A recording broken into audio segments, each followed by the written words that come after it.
Welcome everyone to Torch Book at Lunchtime here in week 5. I hope we've all got through to week 5 okay. Today we are absolutely delighted to welcome Kate Kirkpatrick to discuss her book, Becoming Beauvoir, A Life. For those of you new to Book at Lunchtime, we are now in our 10th year of book from 2013, and all of those are available on film, as indeed this one will be very, very shortly. And we've got a range of wonderful books coming up and a range of wonderful books to review as well from our last 10 years. We're delighted, as I said, to welcome Kate Kirkpatrick. Kate is a tutorial fellow in philosophy at Regent's Park College, and Becoming Beauvoir was a Times Literary Supplement Book of the Year. And I had to narrow down the number of positive reviews just to pick 3 because there were so many brilliant reviews. This is the best Beauvoir biography yet, a beautiful tribute to a remarkable woman. In Kirkpatrick's biography, Beauvoir is restored to her full body of work, her full complexity, her full bravery. Kate is joined on the panel today by Dr. Elsa Court and Dr. Katherine Morris. Elsa, who will be chairing, is a lecturer in French at Hertford College and St. Peter's College. She has written about French literature and culture for publications including the FT, the LA Review of Books, and the LRB blog. The first chapter of her book, The American Roadside in Emigre Literature, reads Simone de Beauvoir's 1948 travelogue, America Day by Day, against the French tradition of travel writing about North America. So, without further ado, I would like to hand over to Elsa, who will be your chair for proceedings. Thanks ever so much. Hello, everyone. Welcome, and thank you so much for joining us here today. Thank you so much, John, for introducing us. And it's a great pleasure for me to take part in this long-standing tradition of Book at Lunchtime talk here at Torch. I will simply like to introduce our co-panelist, Katherine Morris, who is a fellow in philosophy at Mansfield College here at Oxford University. Her books include Descartes' Dualism, Sartre, and starting with Merleau-Ponty. She has published widely on these authors, as well as Wittgenstein, and teaches an option on feminist perspectives on the body for Oxford's Women's, Gender and Sexuality Studies master's course. Kate Kirkpatrick is a tutorial fellow in philosophy and Christian ethics at Regent's Park College, and she is the author of Sartre on Sin, as well as Sartre and Theology, published by Bloomsbury, and more recently of Becoming Beauvoir, this beautiful latest biography of Simone de Beauvoir, which I had the privilege to review. I was one of the many reviewers who said it was wonderful back in 2019.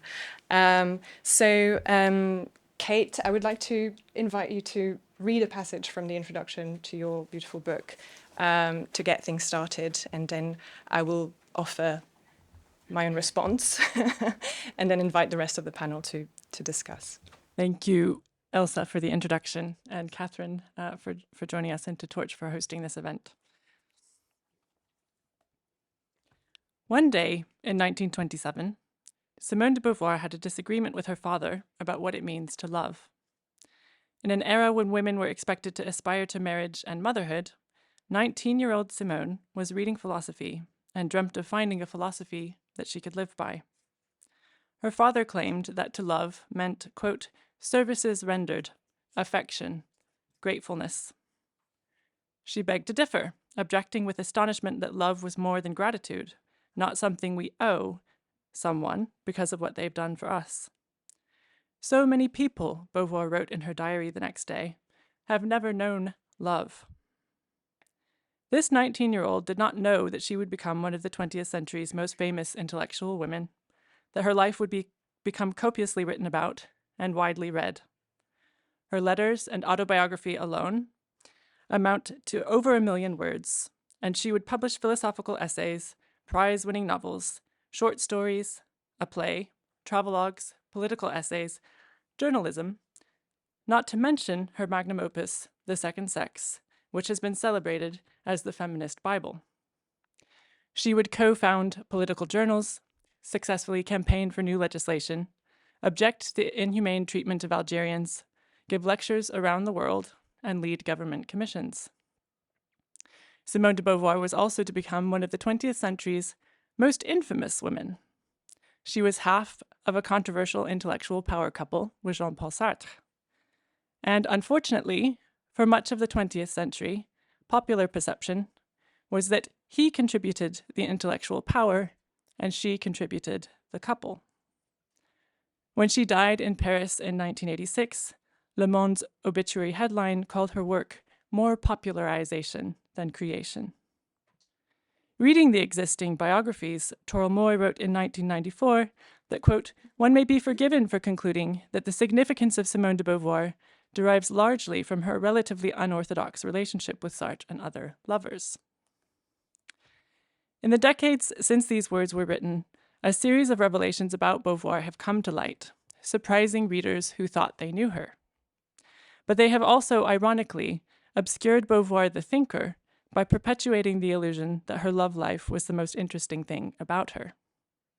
After all, it was her philosophy that led her to live and to continuously reflect on and re-evaluate the life she lived. In her words, quote, there is no divorce between philosophy and life. Every living step is a philosophical choice.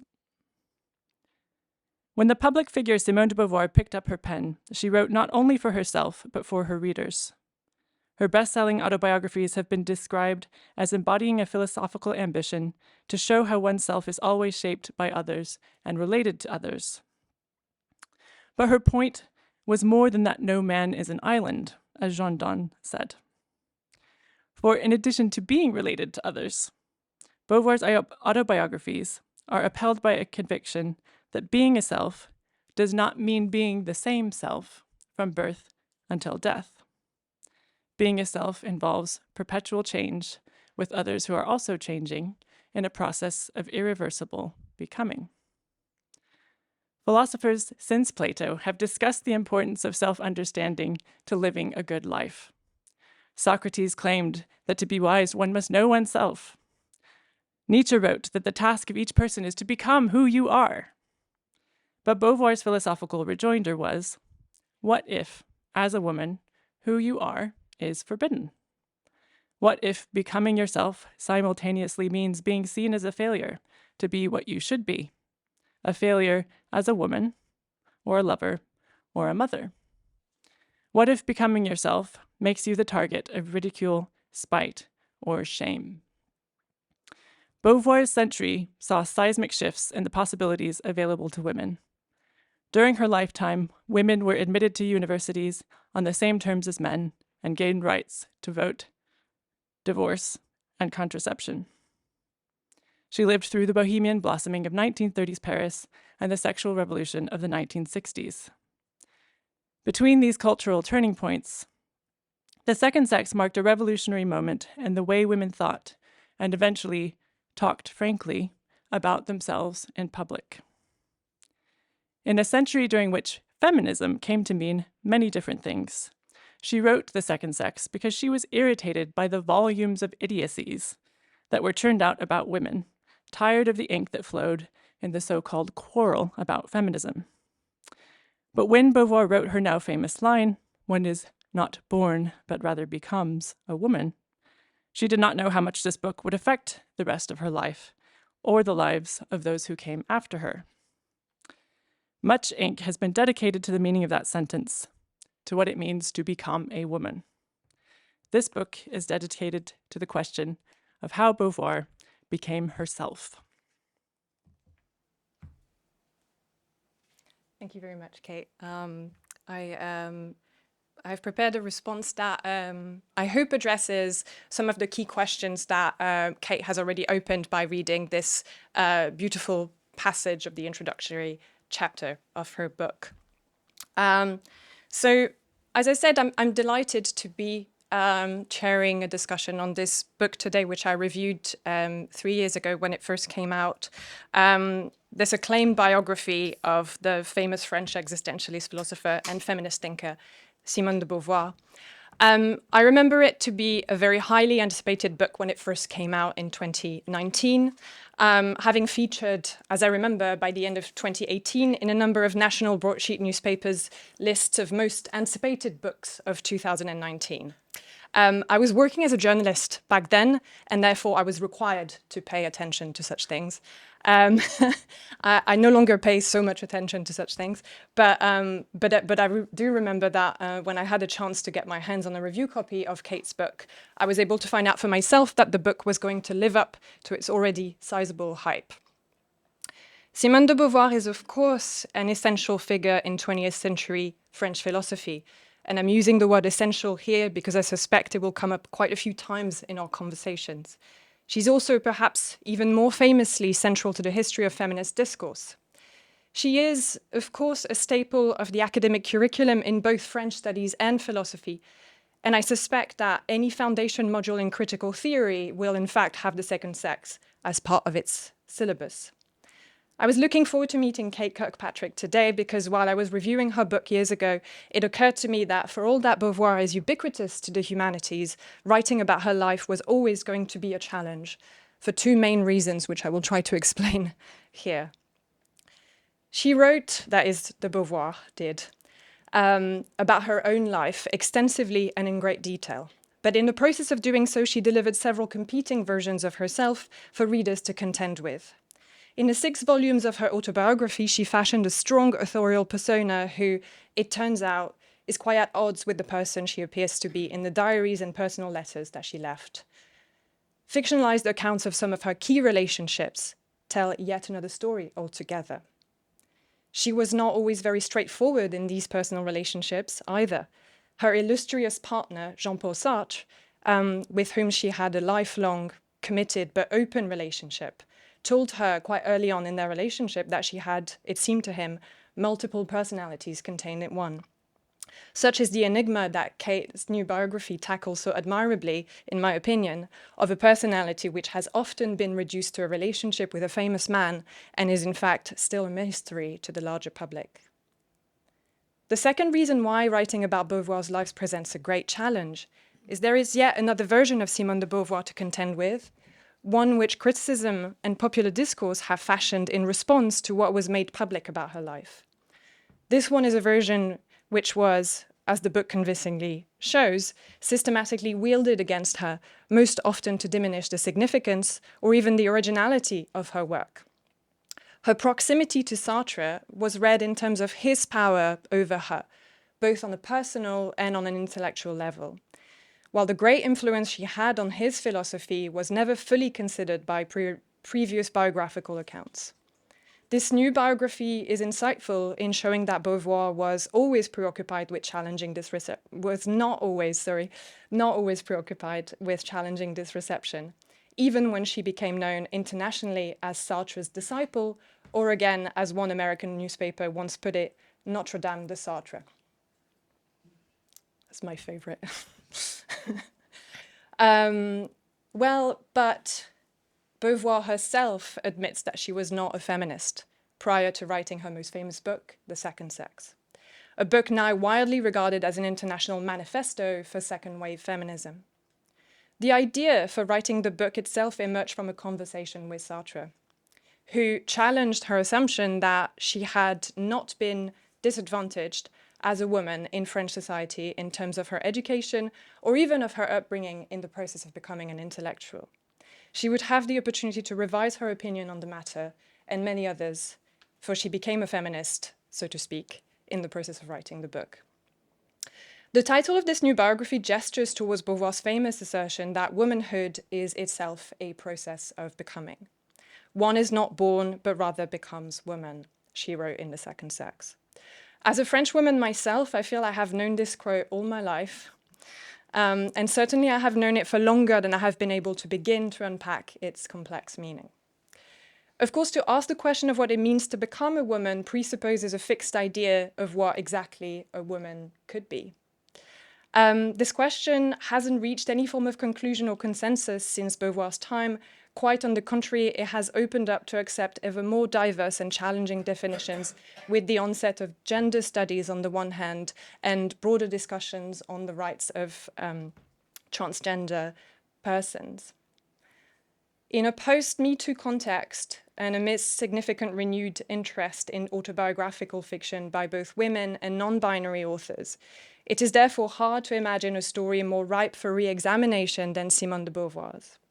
Not least because her own accountability has, in recent years, been brought to attention in debates on sexuality, consent, and power.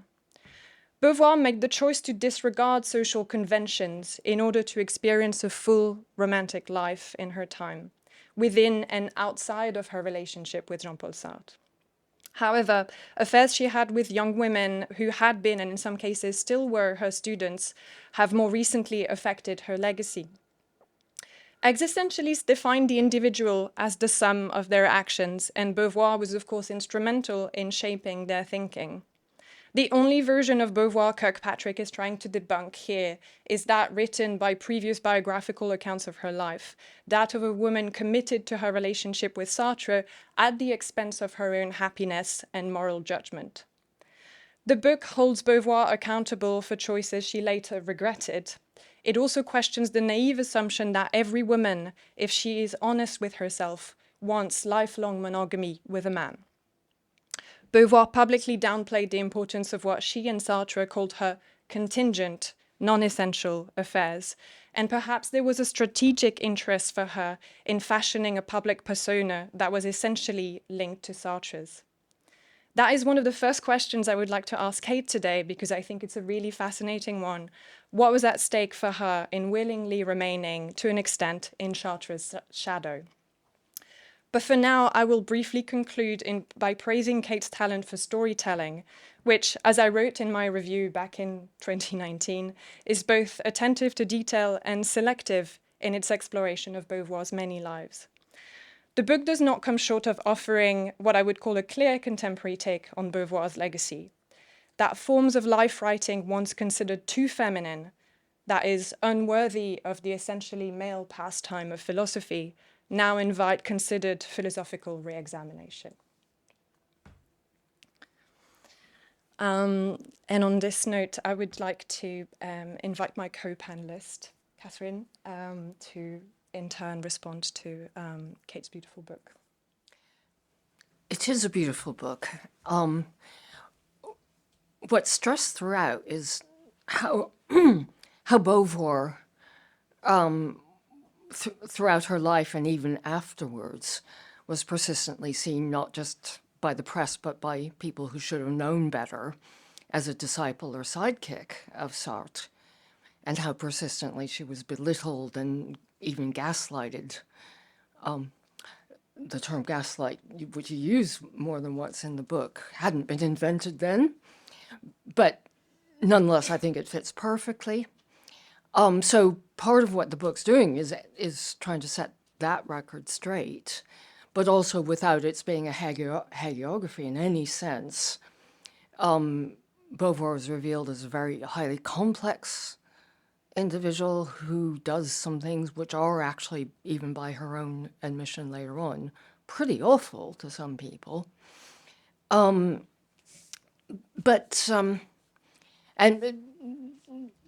I also like the fact that you raise lots of questions without necessarily answering them all, because there are some questions one can't answer about another human being. In fact, one of my favorite sentences comes from the introduction. Quote, Voltaire wrote that all we owe to the dead is truth. That was Voltaire. Here's Kate. But between the stories we tell ourselves, the stories we tell others, and the stories they tell about us, where is the truth?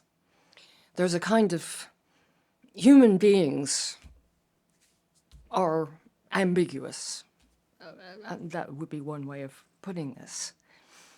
And that ambiguity of human morality runs throughout the book, and indeed is implicit in that title.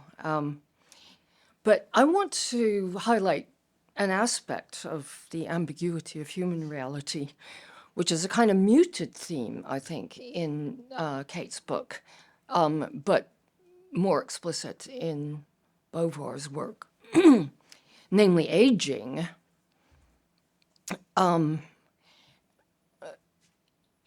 I'll come back to the book called Old Age in just a moment, but Sartre once said that one is only old in the eyes of others, and Beauvoir said something rather similar. It's the other, that is to say, the person I am for the outsider who is old. And of course, it's true that an aspect of one's being for others is one's perceived age. I will tell a personal anecdote that a few years ago, I hadn't realized I was old until a few years ago when one of my women's studies students in the seminar sort of very solicitously went and got a chair for me as if I wasn't strong enough to move it myself. And of course I thanked her, but it made me feel old. But over and over again, one becomes aware of being old for the other, and indeed being an other in that sense, being othered by others. And it's further true, of course, that in the West, largely at least, and I'm saying that partly looking at my anthropology colleague here, the old, quote, are infantilized and othered. There's a word that we wouldn't have if it weren't for Beauvoir, othered. And of course, Beauvoir herself was subjected to ageism as well as sexism. You mentioned, I think it was a review in which the reviewer was apologizing for being quite harsh in an earlier critique of Beauvoir and saying that he'd seen Beauvoir in the street looking faded and haggard, and then added, well, one should pity the old.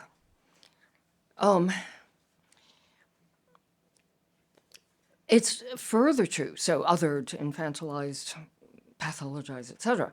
It's further true that age and gender or sex intersect. Ageism and sexism frequently work in tandem, to quote from Kate's book. So that, for example, to take just one example, in Beauvoir's case, it was starting to look like age seemed to condemn her to celibacy. In Sartre's case, it did not. But to limit oneself to age as something in the eyes of the other is precisely to miss its ambiguity, and Beauvoir herself does not miss that ambiguity. It's not just for the other that we're old. It's not only for the other that we're old.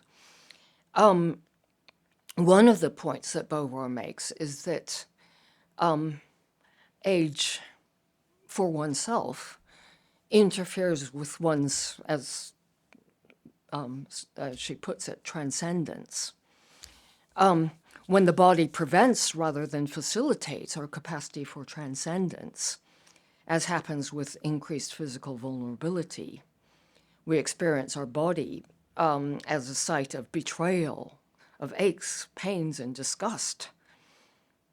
Old age reduces strength, it deadens the emotions. The body sinks into physical weariness, general fatigue, and indifference. For man, existing means self-transcendence, basic existentialist tenet.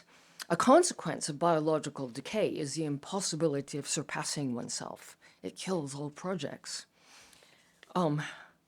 That's a pretty negative view, but at least that's more for oneself.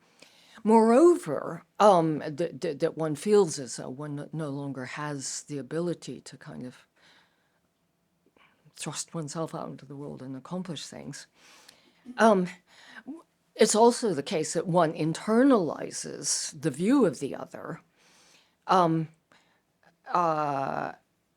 In Beauvoir's novella, The Age of Discretion, the protagonist, I'm quoting, I think, here from Kate again, is keenly conscious of growing old, experiencing her own body with a mixture of disgust and resignation.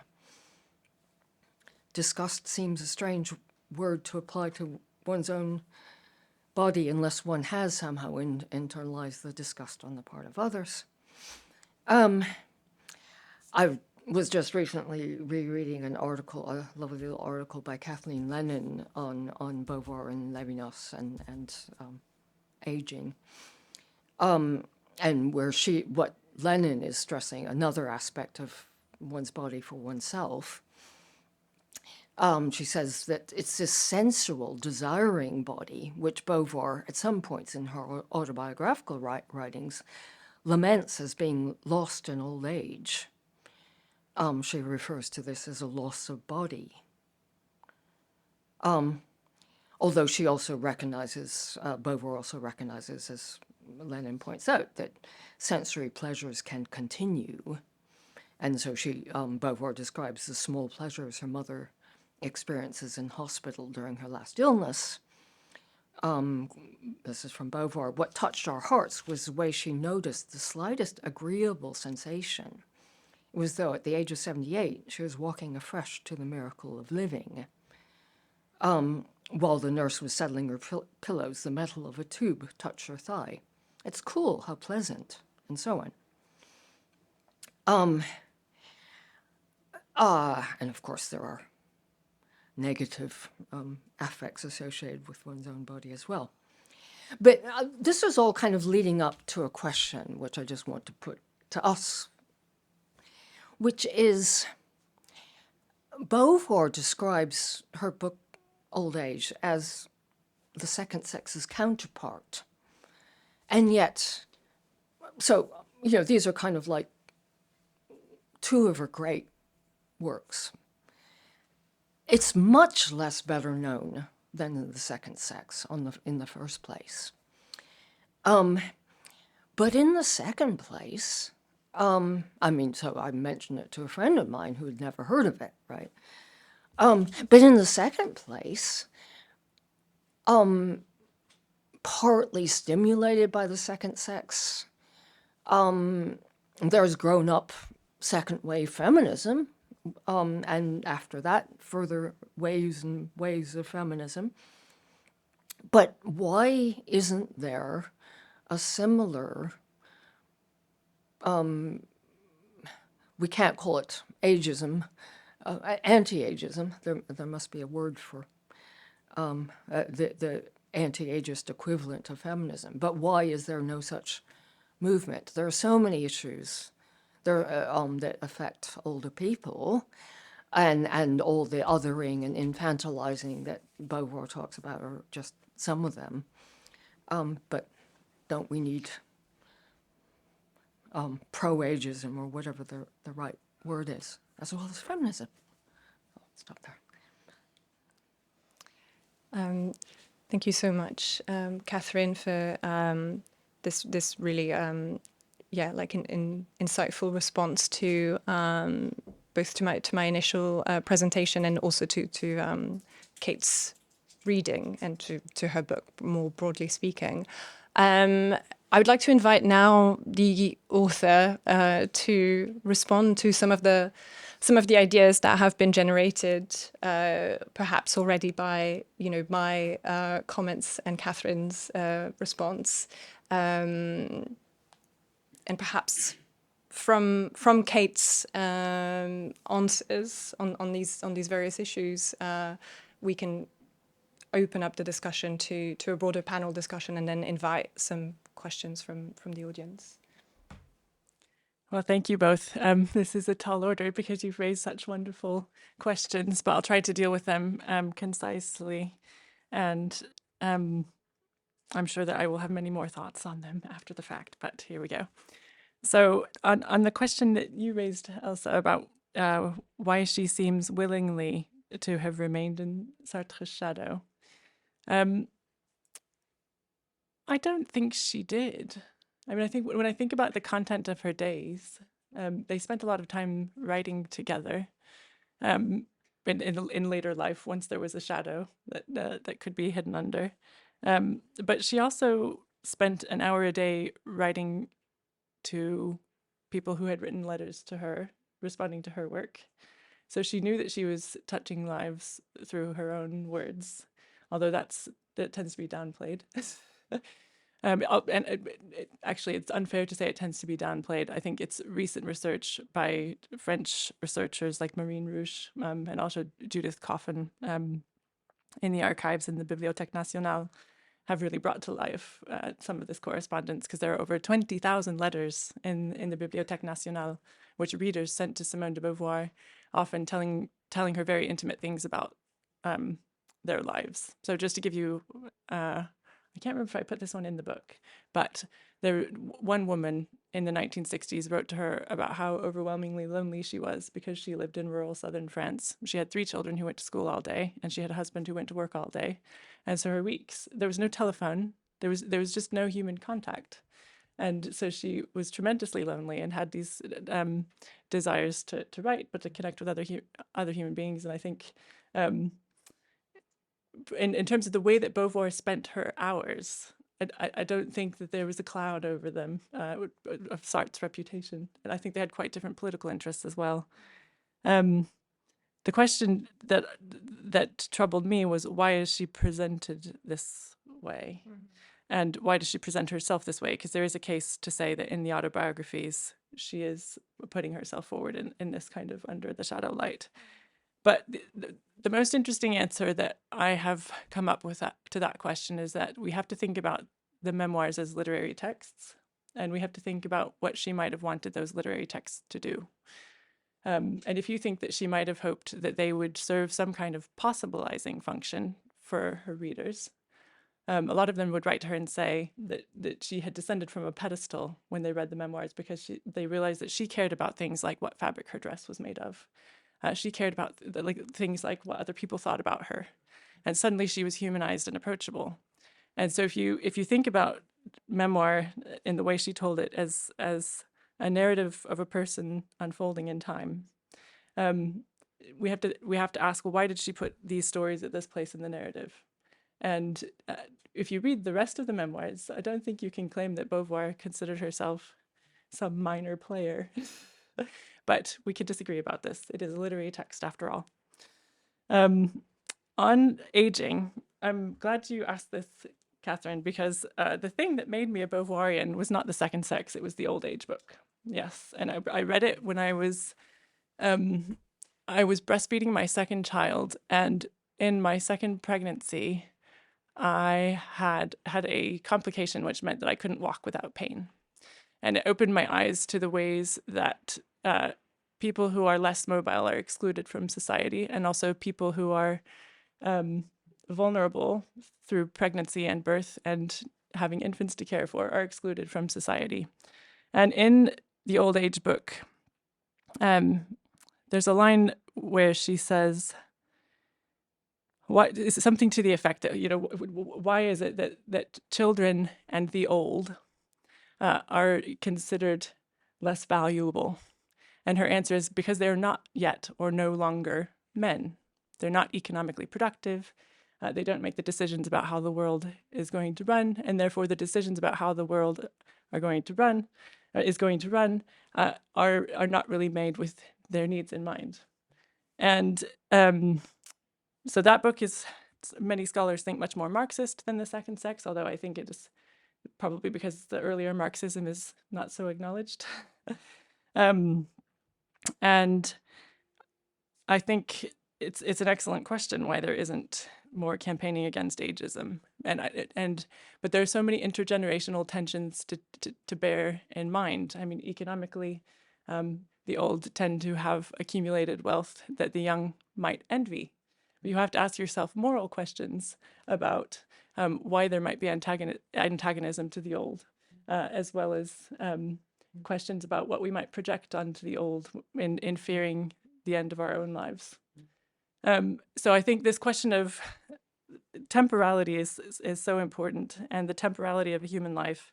And that's one of the things I'm incredibly grateful for as a kind of result of writing a biography.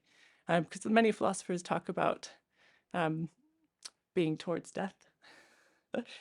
But when you think about one life and as a unit that ends, it tends to make you look at your own slightly differently. So, Yeah, that's fascinating. Thank you so much, Kate. My first response to this is when I read your biography, I think I was surprised not to find more of a sense, because you outline really kind of like clearly and thoroughly just the extent to which, yeah, she was read as, you know, in the shadow of Sartre, as kind of like, you know, as I was suggesting earlier. Or as you mentioned in you know, the introduction passage that you read earlier, that she provided the couple to like the great intellectual couple, of which the intellectual component was Sartre.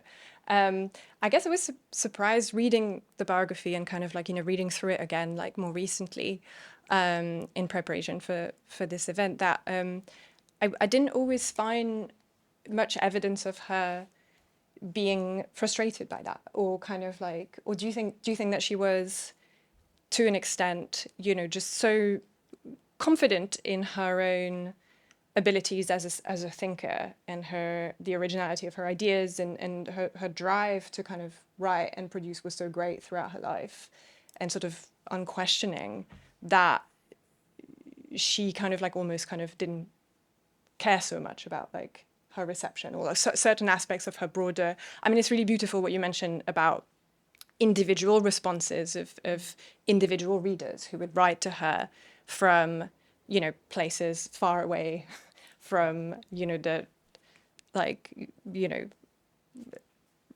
the richness of kind of like, you know, Paris literary life, and sort of, you know, and the negative sides of kind of like, you know, who gets to write critiques and who gets to be listened to, and, you know, that kind of thing. But I'm wondering, is yeah, what was her relationship to criticism and to kind of like her broader, like kind of like male reception of her work? I remember somebody writing about the second sex, that, you know, is it really, or are those questions about the relationships between men and women, you know, really the work of philosophy to interrogate? Yeah. Yeah, so that was the Mauriac response to the second sex. I mean, not just his, but he had that response. So the first thing I want to say in response to that question is that she does say publicity disfigures those who fall into its hands. And so I think anybody who expects to be accurately represented in a public life probably needs to change their expectations. So I think there's that kind of recognition, which is later in the kind of corpus of her writing. With respect to the second sex and the reception of the second sex, I think there are a couple of things that need to be said. One is that kind of pompous and condescending tone of reviewing was quite common for men reviewing male texts as well. Yeah. So obviously it was gendered, but it was also a sort of style of the day to kind of have this sort of bravado. And so I think it was to be expected.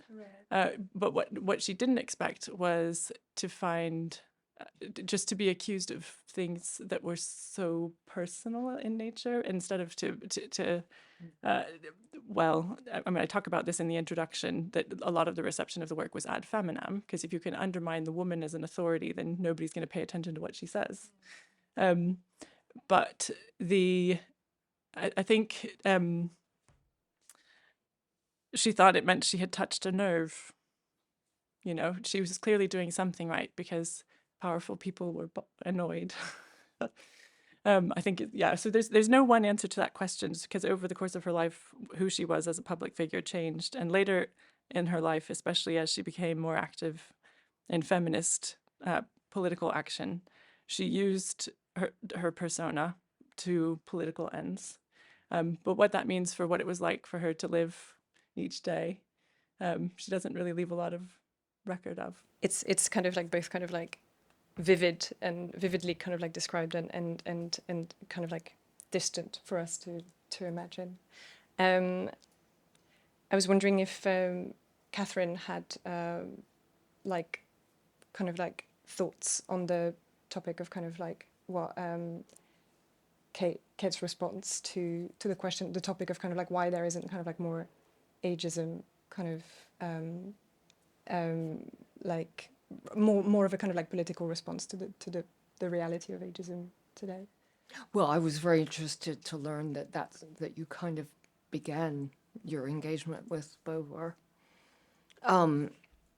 with old age. But yes, I mean, of course, there might be that element of envy in certain kinds of quarters, although on the other hand, there's this picture of poor pensioners, right? I mean, if anybody who's a pensioner gets mugged or anything like that, it's all, how could somebody mug a pensioner, right? Even though some pensioners, of course, are rather better off than other people, but there's that opposite picture as well. So there may be that. There may be a kind of fear of death and so on. But And you were talking about earlier the fact that Beauvoir's reception, which we were talking about like just a moment ago, also kind of like changed over the course of her life and changed with the image of her no longer being the glamorous existentialist, like woman, like traveling. The prettiest existentialist. The prettiest existentialist the world has ever seen. Yeah. And then change from that to becoming,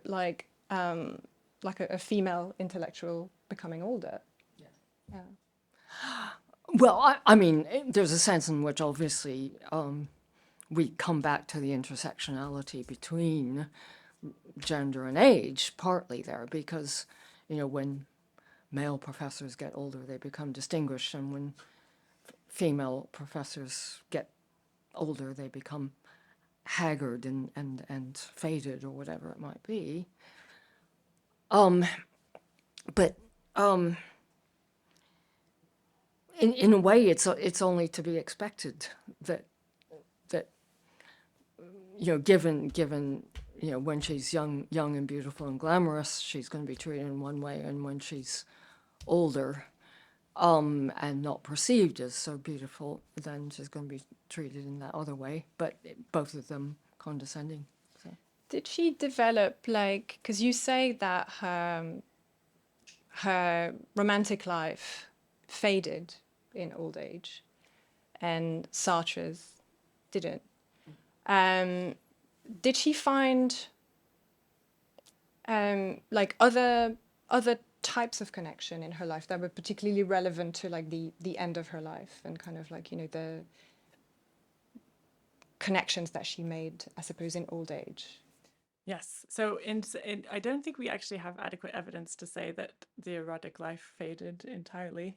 We'd have no documentary evidence of whatever it was. So that partly, I say that partly because there are people still living who may have had intimate relationships with her. And Beauvoir was a respecter of privacy and of the French law of private life. So it's entirely possible, from my point of view, that more documents will be released which give us a different picture. But yes, she did have, I mean, one of the things that she says in the old age book about what makes life meaningful at the end is that it's reciprocal relationships. Yeah. And so her friendships were incredibly important to her, and many of the people that she was with in her late life were people with whom she was a close friend in her 20s. So she valued relationships where shared time, sort of shared becoming, was a feature, so you could have that kind of mutual memory. And also, yes, so they're definitely deeply important relationships, whatever their nature.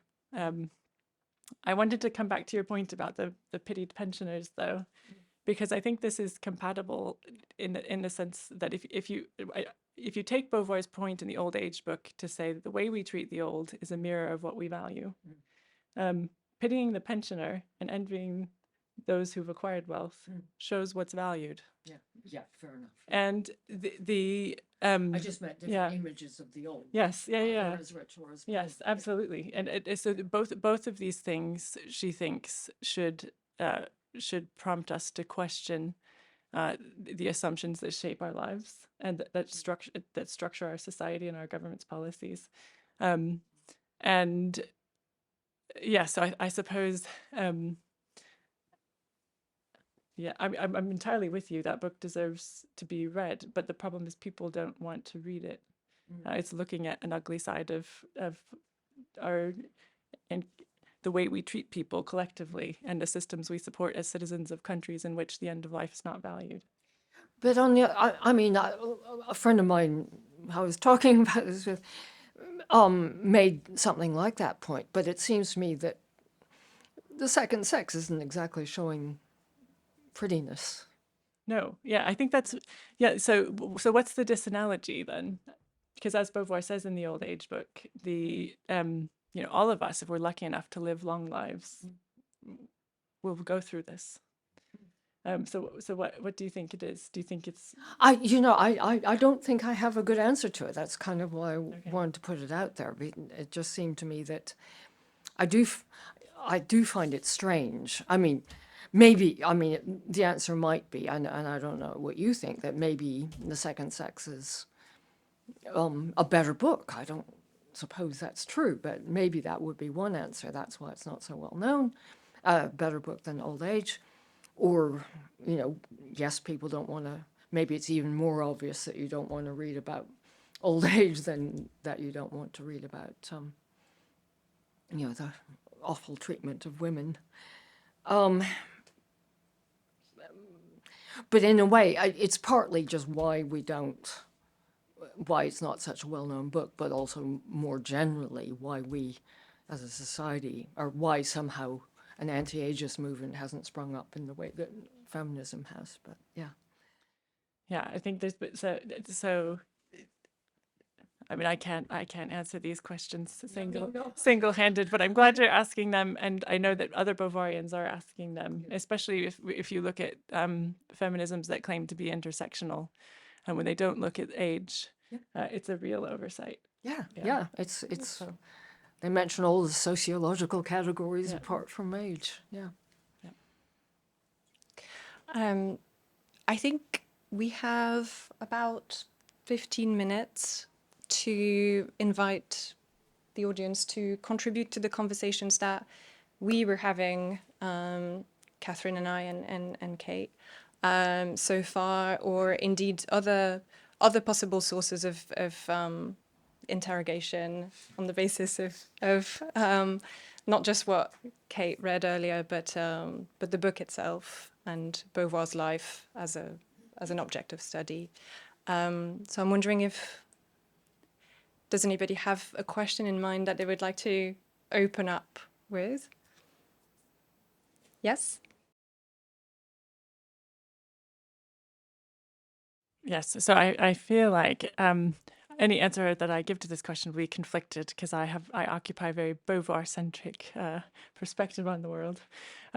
However, I was in Paris in March of last year at Panelist, and there are a lot of young philosophers who are interested in reading Beauvoir as a philosopher there.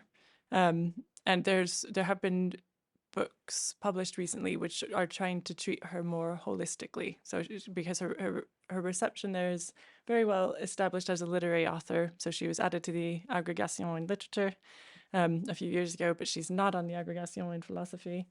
I think there are really interesting philosophical engagements with Beauvoir in French.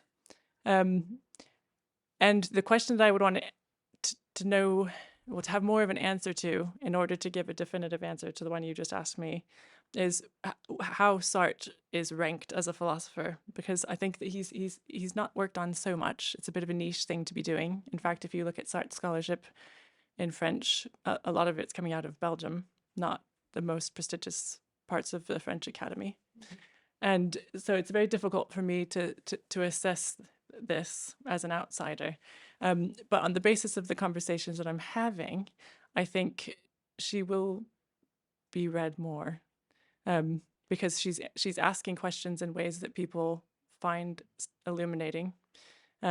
She brings a kind of set of both methods and assumptions, I think, that people find a good place to start from. So, yeah.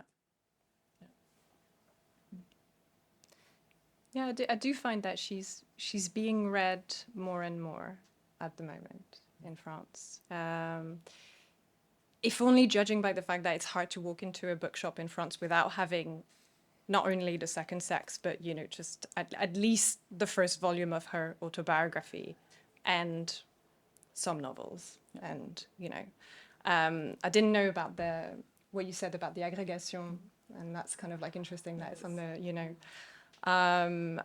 I wonder if, like, Sartre at the present moment, I'm not a philosopher myself, and so I don't know what how much interest existentialism as a philosophy has at the present moment, not just Sartre, but just kind of like, and I wonder if this is the kind of thing that sort of like comes and goes in waves, and certainly, I think many people forget just how, like, hip existentialism was when it like first sort of like emerged, to a degree that sort of like went beyond Sartre, or that sort of like, like perhaps went beyond what he expected, or kind of like, what he anticipated.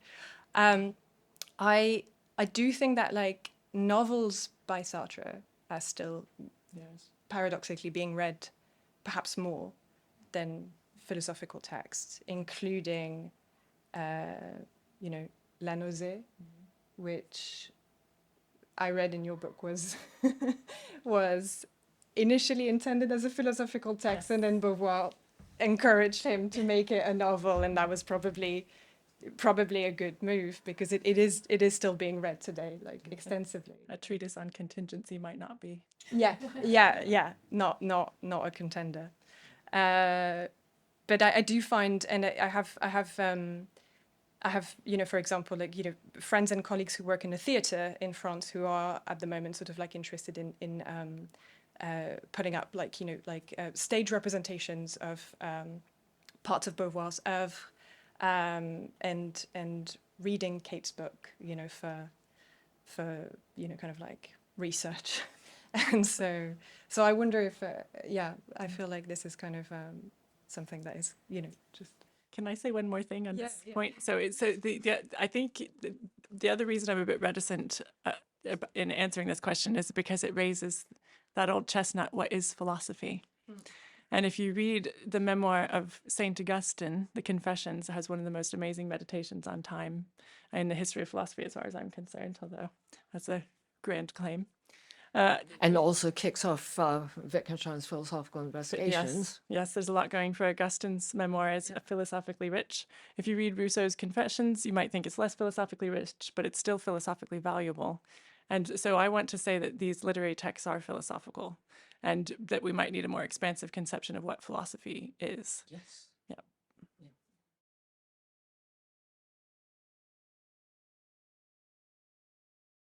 What some Americans call French feminism, the French called French théorie. Like, it's not what we really do, it's what the Americans think we do. And I think that to an extent, that's what some French readers think has happened with Beauvoir, that you get these ahistorical American philosophers who usually don't read texts in the primary languages, and who then develop views on the basis of in the case of The Second Sex, extremely poorly translated book. And so sometimes it feels like they're talking about completely different animals. And so I suppose it was ever thus. Cultural cliches exist among academics as well as in other areas of human life. And so I suppose part of what I wanted to do in writing the book was just to say, look, reception has this way of often producing tropes that are reductive, and instead of leading us back to a text and helping us interrogate how it speaks to us now, or even back to the figure of a person, if you think that exemplars are an important part of how human beings like come to conceive of who they might be in life, and just to kind of question some of the assumptions that have shaped the reception. It's hard to do that in a narrative, you have other pressures on you, but I did try. I think there are pragmatic reasons for that. If you have a literary estate as large as Beauvoir's, getting everything out is time consuming. So I think there's a pragmatic answer to why the new stuff now. I think there are also possibly legal considerations because of the French law of private life You can't publish things about other people as easily in France as you can in this country or in America. And so there's those kinds of constraints.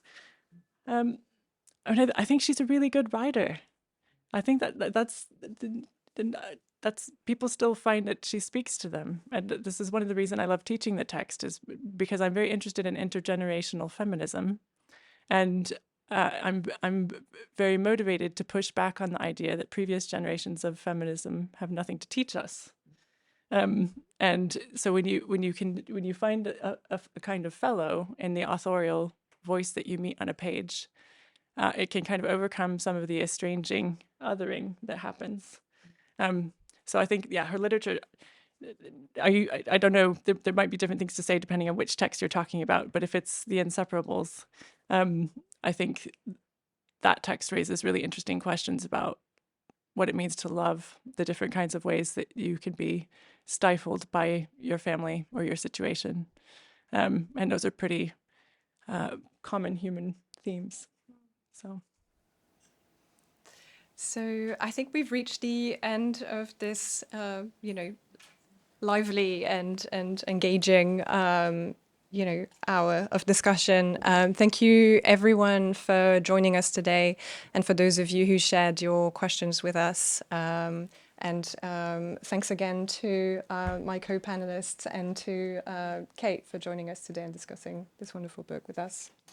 Thank you.